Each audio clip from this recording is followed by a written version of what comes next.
हर खबर पर होगी आपकी पकड़। डाउनलोड कीजिए एबीपी लाइव ऐप। प्रधानमंत्री Narendra Modi Indian chambers of commerce में बोल रहे हैं, सीधे वहां करो। प्रधानमंत्री खुद दिखा रहे हैं वो भारत का निर्माण करना अब संभव है। Like generations of Indians before us, we have all seen a dream for our beloved nation. The time has come for us to turn that dream into a reality. We have the leadership, the resources, and most importantly, the resolve to make it happen. We, the citizens of East and Northeast India, have been the torch bearers of defining movements, growth, and development both in pre and post-independence India. Over the last few years, the Eastern India has taken tremendous strides in infrastructure and economic development. The upswing, which is temporarily paused due to COVID-19 pandemic and relief efforts of the Amphan super cyclone, has not lost its momentum. We will soon get back to being the engine of economic development that drives us towards realizing our dream of an Atmanirbhar Bharat. On behalf of Indian Chamber of Commerce, I would like to thank our government for their unparalleled support and guidance. हम सभी इस नव भारत के निर्माण में आपके साथ हैं और आपके मार्गदर्शन के लिए कृतज्ञ हैं।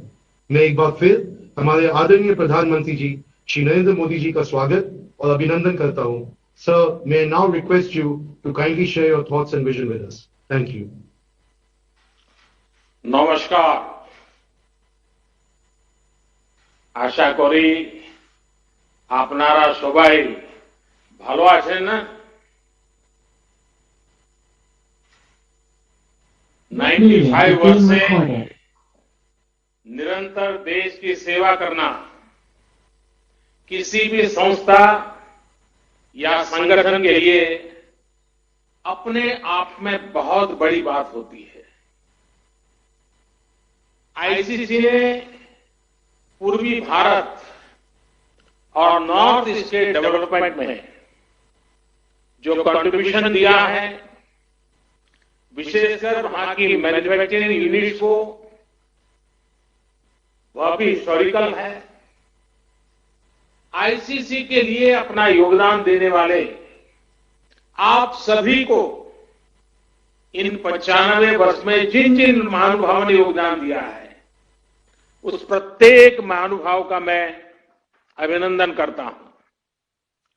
साथियों, आईसीसी ने 1925 में अपने गठन के बाद से आजादी की लड़ाई को देखा है, उस लड़ाई को जिया है।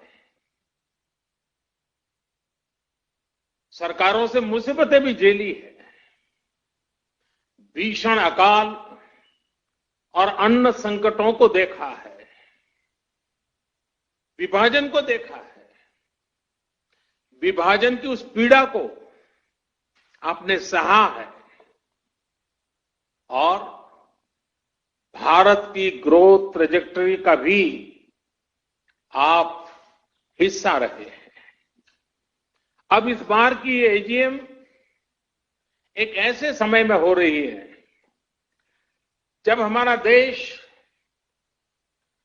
मल्टीपल चैलेंजेस को चैलेंज कर रहा है। कोरोना वायरस से पूरी दुनिया लड़ रही है, भारत भी लड़ रहा है, लेकिन अन्य तरह के संकट भी निरंतर खड़े हो रहे हैं। कहीं फ्लड की चुनौती, कहीं लॉकस्ट, जो बंगाल में जिसको पोंगोपा कहते हैं, पोंगोपा का कहर, कहीं ओलावृष्टि, कहीं असम में ऑयल फील्ड में आग, कहीं लगातार छोटे छोटे अर्थक्वेक की खबरें। ये भी कम ही होता है कि पूर्वी और पश्चिम क्षेत्र में एक के बाद एक 2 साइक्लोन्स चुनौती बनकर के आए। ऐसे तमाम फ्रंट्स पर हम सभी एक साथ मिलकर के लड़ रहे हैं। कभी कभी समय भी हमें परखता है, समय भी हमारी कसौटी करता है, परीक्षा लेता है। कई बार अनेक कठिनाइयां, अनेक कसौटियां एक साथ आ जाती है, लेकिन हमने ये भी अनुभव किया है कि इस तरह की कसौटी में हमारा कर्तृत्व, हमारा कृतित्व उज्जवल भविष्य की गारंटी भी लेकर के आता है। किसी कसौटी से हम कैसे निपट रहे हैं, मुश्किलों से कितनी मजबूती से लड़ रहे हैं, ये आने वाले अवसरों को भी तय करता है। साथियों, हमारे यहां कहा जाता है, मन के हारे हार, मन के हारे हार, मन के जीते जीत। यानी हमारी संकल्प शक्ति, हमारी इच्छा शक्ति ही हमारा आगे का मार्ग तय करती है।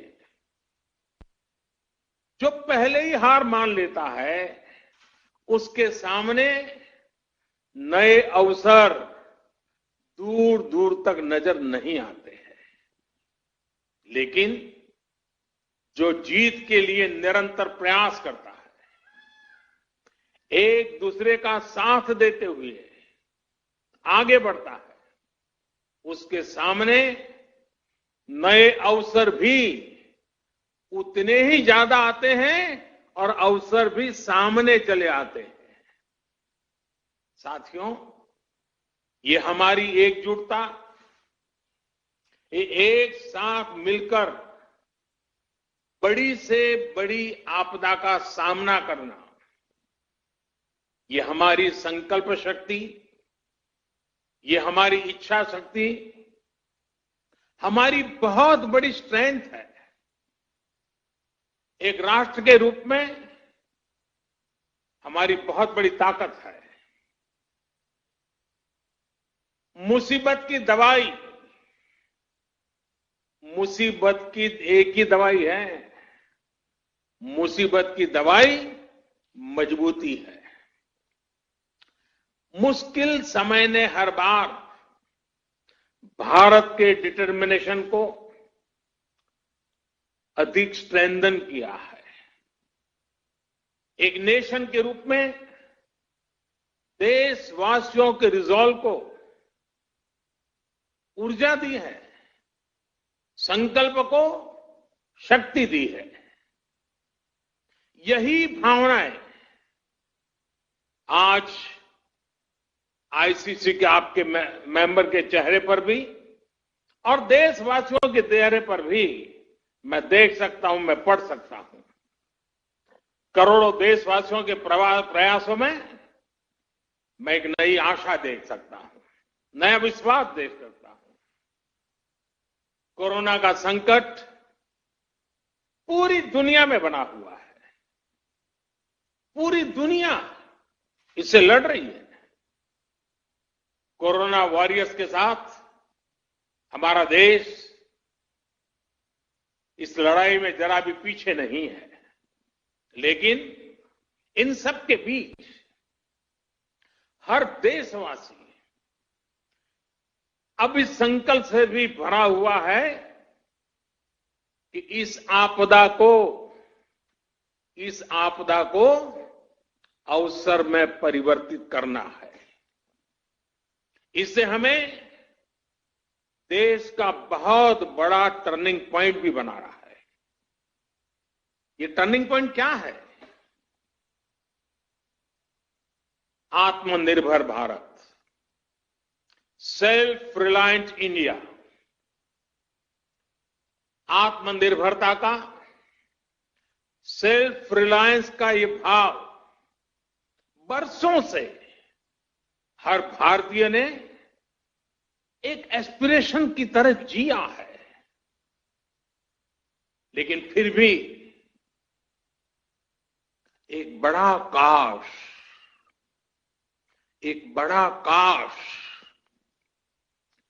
हर भारतीय के मन में रहा है, मस्तिष्क में रहा है। ये काश क्या है? काश हम मेडिकल इक्विपमेंट के क्षेत्र में आत्मनिर्भर होते। काश हम डिफेंस मैन्युफैक्चरिंग में आत्मनिर्भर होते। काश हम कोल और मिनरल्स के सेक्टर में आत्मनिर्भर होते। काश हम एडिबल ऑयल में, फर्टिलाइजर्स के क्षेत्र में आत्मनिर्भर होते। काश हम इलेक्ट्रॉनिक मैन्युफैक्चरिंग में आत्मनिर्भर होते। काश हम सोलर पैनल्स, बैटरीज और चिप मैन्युफैक्चरिंग में आत्मनिर्भर होते। काश हम एविएशन सेक्टर में भी आत्मनिर्भर होते। ऐसे कितने सारे काश, अनगिनत काश हमेशा से हर भारतीय को झकझोरते रहे हैं। साथियों, एक बहुत बड़ी वजह रही है कि बीते 5-6 वर्षों में देश की नीति और रीति में भारत की आत्मनिर्भरता का लक्ष्य सर्वोपरि रहा है। अब कोरोना क्राइसिस ने हमें इसकी गति और तेज करने का सबक दिया है। इसी सबक से निकला है आत्मनिर्भर भारत अभियान। साथियों, हम देखते हैं परिवार में भी संतान, बेटा हो या बेटी, 18-20 साल का हो जाता है तो मां बाप उसे सबसे पहले कहते हैं कि अपने पैरों पर खड़े रहना सीखो। हर परिवार में सुना होगा, आप जो मुझे सुन रहे सबने सुना होगा कि 18-20 साल की उम्र में उनके मां बाप ने उनको कहा होगा कि बेटे, बेटी, अब अपने पैरों पर खड़े रहना सीखो। एक तरह से आत्मनिर्भर भारत का पहला पाठ परिवार से ही शुरू होता है। भारत को भी अपने पैरों पर ही खड़े होना होगा। साथियों, आत्मनिर्भर भारत अभियान का सीधा सा मतलब है कि भारत दूसरे देशों पर अपनी निर्भरता कम से कम करे। हर वो चीज जिसे इंपोर्ट करने के लिए देश मजबूर है, वो भारत में ही कैसे बने। भविष्य में उन्हीं प्रोडक्ट्स का भारत एक्सपोर्टर कैसे बने, इस दिशा में हमें और तेजी से काम करना है। इसके अलावा हर वो सामान जो भारत का लघु उद्यमी बनाता है,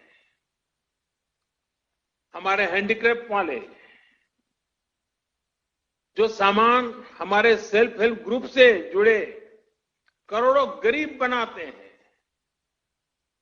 जो दशकों से हमारे यहां बनता आ रहा है, गलियों मोहल्लों में बिकता रहा है, उसे छोड़कर विदेश से वही सामान मंगाने की प्रवृत्ति, इस पर भी हमने आत्मसंयम बरतना है, हमें नियंत्रण करना है।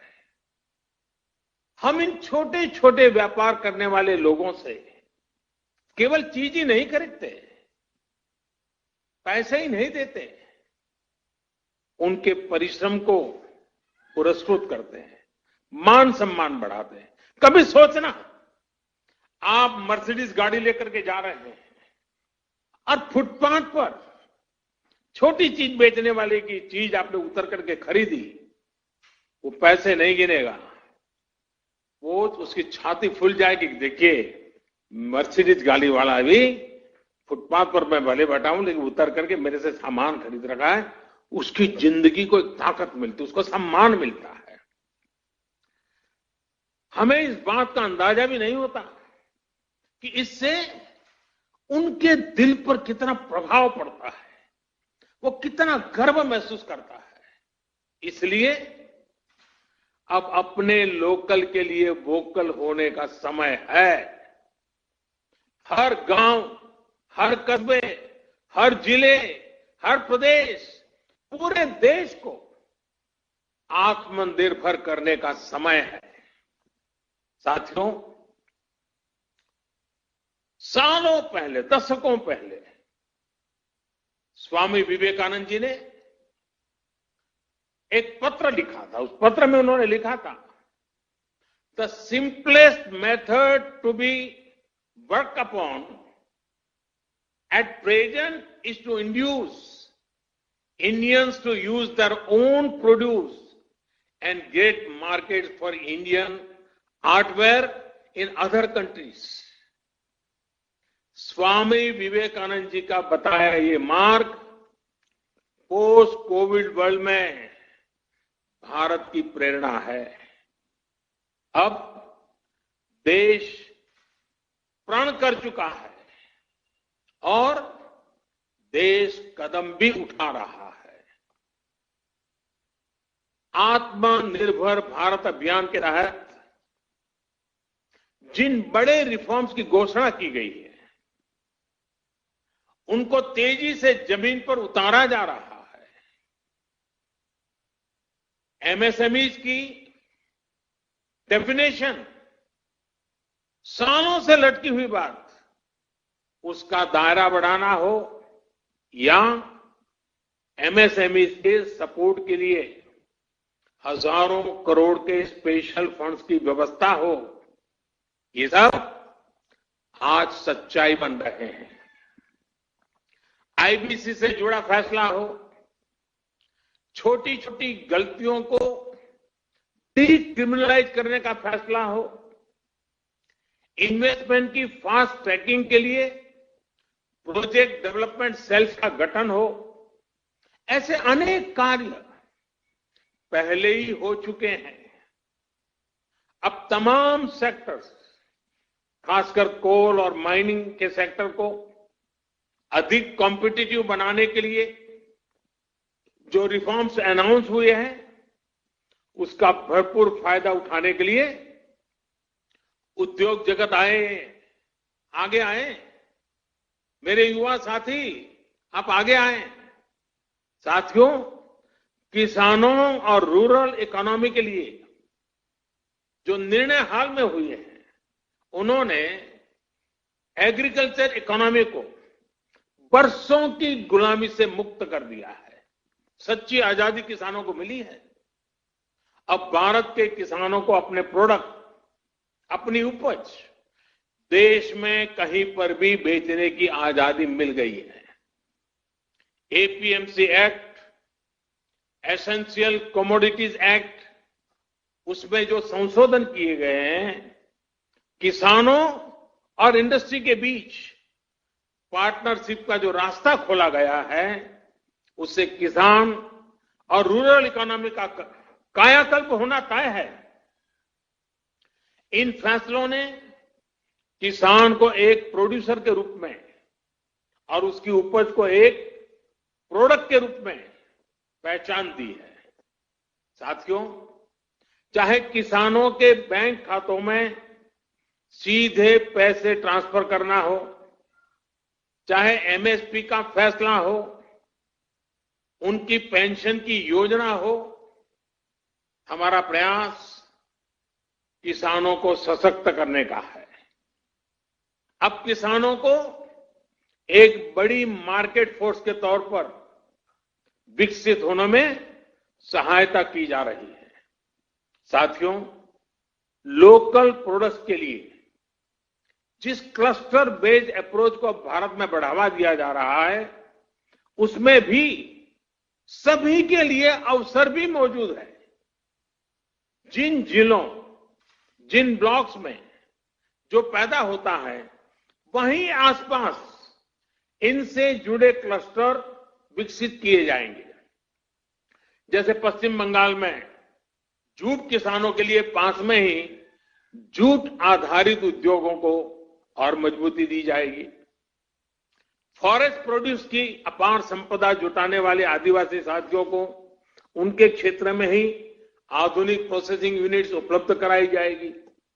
इसके साथ ही बांबू और ऑर्गेनिक प्रोडक्ट्स के लिए भी क्लस्टर्स बनेंगे। सिक्किम की तरह पूरा नॉर्थ ईस्ट ऑर्गेनिक खेती के लिए बहुत बड़ा हब बन सकता है, ऑर्गेनिक कैपिटल बन सकता है। आईसीसी के साथ जुड़े आप सभी व्यापारी अगर ठान ले तो नॉर्थ ईस्ट में ऑर्गेनिक फार्मिंग बहुत बड़ा आंदोलन बन सकता है। आप उसकी ग्लोबल पहचान बना सकते हैं। आप अगर चाहें तो ऑर्गेनिक प्रोडक्ट को लेकर के ग्लोबल मार्केट पर छा सकते हैं। साथियों, आप सभी नॉर्थ ईस्ट पूर्वी भारत में इतने दशकों से काम कर रहे हैं। सरकार ने जो तमाम कदम उठाए हैं, इनका बहुत बड़ा लाभ ईस्ट और नॉर्थ ईस्ट के लोगों को होगा। मैं समझता हूं कि कोलकाता भी खुद फिर से एक बहुत बड़ा लीडर बन सकता है। अपने पुराने गौरव से प्रेरणा लेते हुए भविष्य में कोलकाता पूरे क्षेत्र के विकास का नेतृत्व कर सकता है। आपसे बेहतर और कौन जानता है कि जब श्रमिक पूर्व के, संपत्ति पूर्व की, संसाधन पूर्व के, तो इस क्षेत्र का विकास कितनी तेज गति से हो सकता है। साथियों, 5 साल बाद यानी वर्ष 2025 में आपकी संस्था अपने 100 वर्ष पूरे करने जा रही है। वहीं वर्ष 2022 में देश की आजादी के 75 वर्ष पूरे होने जा रहे हैं। ये आपकी संस्था के लिए, आपके प्रत्येक सदस्य के लिए, आपकी कोई भी औद्योगिक इकाई हो या व्यापारिक इकाई हो, बेहतरीन समय है एक बड़ा संकल्प लेने का। मेरा आपसे आग्रह है कि आत्मनिर्भर भारत अभियान को चरितार्थ करने के लिए आईसीसी भी अपने स्तर पर 50-100 नए लक्ष्य तय करेंगे।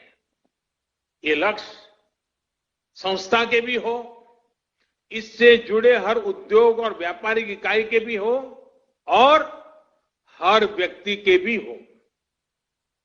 अब जितना अपने लक्ष्य की ओर आगे बढ़ेंगे, उतना ही ये अभियान पूर्वी भारत में, नॉर्थ ईस्ट में आगे बढ़ेगा, जो देश को भी आगे ले जाएगा। साथियों, मैन्युफैक्चरिंग में बंगाल की ऐतिहासिक श्रेष्ठता को हमें पुनर्जीवित करना रहेगा। हम हमेशा सुनते आए हैं, what Bengal thinks today, India thinks tomorrow. हमें इससे प्रेरणा लेते हुए हम सबको मिलकर के आगे बढ़ना होगा। ये समय इंडियन इकोनॉमी को कमांड एंड कंट्रोल से निकालकर प्लग एंड प्ले की तरफ ले जाना है। ये समय कंजर्वेटिव अप्रोच का नहीं है, बल्कि आगे बढ़कर बोल्ड डिसीजंस का है, बोल्ड इन्वेस्टमेंट्स का है। ये समय भारत में एक globally competitive domestic supply chain तैयार करने का है। इसके लिए उद्योग जगत को अपनी मौजूदा सप्लाई चेन के सभी स्टेक होल्डर्स को संकट से निकालने में मदद भी करनी है और वैल्यू एडिशन में उनकी हैंड होल्डिंग भी करनी है। साथियों, आत्मनिर्भर भारत अभियान में आगे बढ़ते हुए, कोरोना काल से संघर्ष करते हुए आज आपने इस एजीएम में जो पीपल, प्लेनेट एंड प्रॉफिट का विषय उठाया गया है, वो भी बहुत महत्वपूर्ण है। कुछ लोगों को लगता है कि ये तीनों एक दूसरे के ऑपोजिट है, विरोधाभासी है, लेकिन ऐसा नहीं है। पीपल, प्लेनेट एंड प्रॉफिट एक दूसरे से इंटरलिंक्ड है। ये तीनों एक साथ फ्लरिश कर सकते हैं, को एग्जिस्ट कर सकते हैं। मैं आपको कुछ उदाहरण देकर समझाता हूं। जैसे भारत में हमने एलईडी बल्ब का एक बहुत बड़ा अभियान चलाया। अभी एलईडी बल्ब अपने आप में एक बड़ा प्रेरक उदाहरण है। 5-6 वर्ष पहले एक एलईडी बल्ब 350 रुपये से भी ज्यादा में मिलता था। आज वही बल्ब 50 रुपये तक में मिल जाता है। आप सोचिए, कीमत कम होने से देश भर में करोड़ों करोड़ों की संख्या में एलईडी बल्ब घर घर पहुंचे हैं, स्ट्रीट लाइट्स में लग रहे हैं। ये क्वांटिटी इतनी बड़ी है कि इससे उत्पादन की लागत कम हुई है और प्रॉफिट भी बढ़ा है। इससे लाभ किसको मिला है? पीपल को, आम देशवासी को, जिसका बिजली का बिल कम हुआ है। एक मोटा मोटा अंदाज में लगा सकता हूं, आज प्रतिवर्ष एवरी ईयर देशवासियों के करीब करीब 19,000 करोड़ रुपए बिजली के बिल में एलईडी की वजह से बच रहे हैं। 19,000 करोड़ रुपए आपके जेब में बचना, ये बचत गरीब को हुई है, ये बचत देश के मध्यम वर्ग को हुई है और लगातार होने वाली है। इसका लाभ प्लेनेट को भी हुआ है। सरकारी एजेंसियों ने जितने एलईडी बल्ब कम कीमत पर बेचे हैं, अकेले उससे ही हर साल करीब करीब 4 करोड़ टन कार्बन डाइऑक्साइड का एमिशन कम हुआ है। यानी प्रॉफिट दोनों को है, दोनों के लिए विन विन सिचुएशन है। उत्पादक भी कमाता है, विक्रेता भी कमाता है और खरीदार भी कमाता है, और प्लेनेट का तो भला हुआ ही हुआ है। अगर आप सरकार की अन्य योजनाओं और फैसलों को भी देखें तो बीते 5-6 वर्षों में पीपल, प्लेनेट एंड प्रॉफिट का ये कंसेप्ट जमीन पर और मजबूत हुआ है। अब जैसे अभी आपने भी देखा है कि कैसे सरकार का बहुत ज्यादा जोर इनलैंड वाटरवेज पर है। हल्दिया से बनारस तक तो वाटरवे चालू हो चुका है। अब मैं बनारस का एमपी हूं, इसलिए मुझे आपसे जुड़ने हुए आनंद भी आता है। अब वो चालू भी हो चुका है। अब नॉर्थ ईस्ट में भी वाटरवेज बढ़ाया जा रहा है। इन वाटरवेज से पीपल का फायदा है, क्योंकि इससे लॉजिस्टिक्स का खर्च कम होता है। इन वाटरवेज से प्लेनेट का भी फायदा है, क्योंकि इससे ईंधन कम जलता है। और हमें ये भी नहीं भूलना चाहिए कि ये पेट्रोल डीजल के इंपोर्ट को कम करेगा, रोड पर ट्रैफिक कम करेगा, सामान सस्ते में पहुंचाएगा, सामान सस्ता मिलेगा, शॉर्टेज रूट से जल्दी पहुंचेगा। खरीदने वाले और बेचने वाले दोनों को इसमें प्रॉफिट ही प्रॉफिट है। यानी पीपल भी है, प्लेनेट भी है, प्रॉफिट भी है। साथियों, भारत में एक और अभियान अभी चल रहा है, देश को सिंगल यूज प्लास्टिक से मुक्त करने का। इसमें पीपल, प्लेनेट और प्रॉफिट तीनों ही विषय एड्रेस होते हैं। विशेषकर पश्चिम बंगाल के लिए तो ये बहुत ही फायदेमंद है। इससे आपके यहां जूट का कारोबार बढ़ने की संभावना अनेक गुना बढ़ जाती है। और मैं तो आपसे पूछूंगा, क्या आप लोगों ने इसका फायदा उठाया कि नहीं उठाया?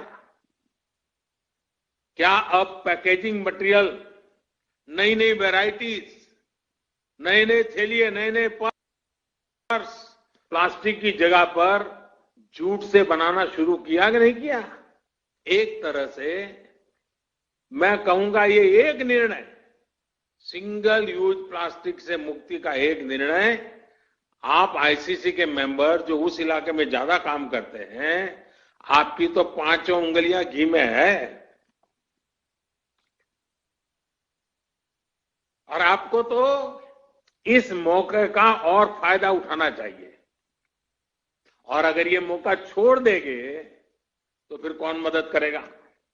सोचिए, जब पश्चिम बंगाल में बना जूट का बैग हर किसी के हाथ में होगा तो बंगाल के लोगों को कितना बड़ा प्रॉफिट होगा। साथियों, पीपल सेंट्रिक, पीपल ड्रिवन और प्लैनेट फ्रेंडली डेवलपमेंट की अप्रोच अब देश में गवर्नेंस का हिस्सा बन गई है। जो हमारे टेक्नोलॉजिकल इंटरवेंशंस है वो भी पीपल, प्लैनेट और प्रॉफिट के विचार के अनुकूल ही है। यूपीआई के माध्यम से हमारी बैंकिंग टचलेस, कॉन्टैक्टलेस, कैशलेस और 24/7 365 डे संभव हो पाई है। भीम ऐप से ट्रांजैक्शन के अब नए नए रिकॉर्ड बन रहे हैं। रुपे कार्ड अब गरीब, किसान, मध्यम वर्ग, देश के हर वर्ग का पसंदीदा कार्ड बनता जा रहा है। जब हम आत्मनिर्भर भारत की बात करते हैं तो क्यों न गर्व के साथ रुपे कार्ड का इस्तेमाल करें। साथियों, अब देश में बैंकिंग सर्विस का दायरा उन लोगों तक भी पहुंच पाया है जिनको लंबे समय तक हैव नॉट्स की श्रेणी में रखा गया था। डीबीटी, जैम, JAM यानी जनधन, आधार, मोबाइल के माध्यम से बिना लीकेज करोड़ों बेनिफिशरीज तक, करोड़ों लाभार्थी तक जरूरी सहायता पहुंचाना संभव हुआ है। इसी तरह गवर्नमेंट ई मार्केट प्लेस, और मैं चाहूंगा सभी व्यापारी आलम इसको ध्यान से सुने, गवर्नमेंट ई मार्केट प्लेस यानी GEM, आप वेबसाइट पे जाकर इसकी डिटेल देख सकते हैं। GEM ने पीपल को सरकार के साथ जुड़कर प्रॉफिट कमाने का एक अवसर दिया है। आप ये जानते ही हैं कि jam platform, GEM, jam platform पर छोटा हो या बड़ा, व्यक्तिगत रूप से काम करता हो या सेल्फ हेल्प ग्रुप चलाता हो, MSME हो या बड़ा व्यापारी हो, सीधे भारत सरकार को अपने गुड्स और अपनी सर्विसेज उपलब्ध करा सकते हैं और बड़ी ट्रांसपेरेंसी के साथ। पहले तो जब तक इतने लाख का टर्नओवर नहीं होता है, इतना बड़ा ब्रांड नहीं होता है, इतना बड़ा नाम नहीं होता है, तब तक आप सरकार को माल बेचने के लिए सोच ही नहीं सकते थे। आज हमने वो रास्ता खोला है कि आप सीधे भारत सरकार की बड़ी से बड़ी इकाई, इवन PM ऑफिस में भी आपका माल पहुंच सकता है, प्रधानमंत्री को भी पहुंच सकता है। इसलिए मेरा आईसीसी से भी आग्रह है कि आपके जो मेंबर्स हैं, जो आपसे जुड़े हुए हैं, मैन्युफैक्चरर्स हैं, उन्हें भी ज्यादा से ज्यादा संख्या में जैम से जुड़ने के लिए प्रेरित करिए और अपने उत्पाद सरकार को खरीदने ही पड़े ऐसी क्वालिटी का माल लेकर के आए। देखिए कैसी स्पर्धा चलती है और सरकार की ताकत नहीं है कि आपके अच्छे मूल्य को ठुकरा सके। यह सब ट्रांसपेरेंट प्लेटफॉर्म है, हर एक का बेनिफिट है। अगर आपसे जुड़ा हर मैन्युफैक्चरर जेम से जुड़ जाएगा तो छोटे कारोबारी भी अपने प्रोडक्ट सीधे सरकार को बेच पाएंगे।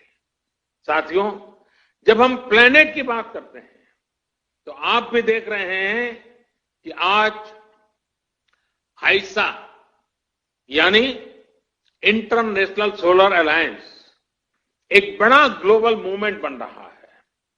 सोलर एनर्जी के क्षेत्र में जो लाभ भारत अपने लिए देखता है उसको पूरी दुनिया के साथ साझा करने के लिए कोशिश की जा रही है।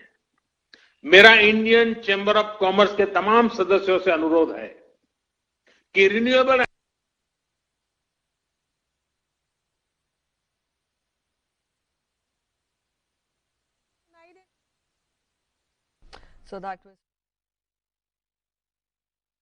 तो प्रधानमंत्री नरेंद्र मोदी को आप सुन रहे थे। इंडियन चैम्बर ऑफ कॉमर्स में उनका संबोधन चल रहा था। बड़ी बात जो उन्होंने कही, आत्मनिर्भर भारत बनना है। अब हमें विदेशों के सामान पर संयम बरतना है। अपने जो हमारे लघु उद्योग हैं, हथकरघा है, उन सभी को हमें बढ़ावा देना है। जो बड़ी बात उन्होंने कही, एक बार फिर से रुक कर लेते हैं। प्रधानमंत्री का संबोधन अभी चल रहा है। एमएसएमईज की हैंड होल्डिंग आवश्यक है और करनी चाहिए। बदलते हुए विश्व में सोलर रिचार्जेबल बैटरीज का बहुत बड़ा मार्केट बनने वाला है। क्या भारत का उद्योग जगत इसका नेतृत्व कर सकता है? इस क्षेत्र में भारत एक बहुत बड़ा हब बन सकता है। आईसीसी और उसके सदस्य 2022 जब भारत अपनी आजादी के 75 वर्ष पूरा करेगा। कोरोना काल में एक बार फिर प्रधानमंत्री मोदी ने आज देश को संबोधित किया और कहा कि आपदा की इस घड़ी में देश के लिए बड़ा अवसर भी है। पीएम मोदी ने कहा कि ऐसे समय में मन को मजबूत रखना होगा, क्योंकि मन के हारे हार है, मन के जीते जीत। हमारे यहां कहा जाता है, मन के हारे हार, मन के हारे हार, मन के जीते जीत। यानी हमारी संकल्प शक्ति, हमारी इच्छा शक्ति ही हमारा आगे का मार्ग तय करती है। जो पहले ही हार मान लेता है उसके सामने नए अवसर दूर दूर तक नजर नहीं आते हैं। लेकिन जो जीत के लिए निरंतर प्रयास करता है, एक दूसरे का साथ देते हुए आगे बढ़ता है, उसके सामने नए अवसर भी उतने ही ज्यादा आते हैं और अवसर भी सामने चले आते हैं।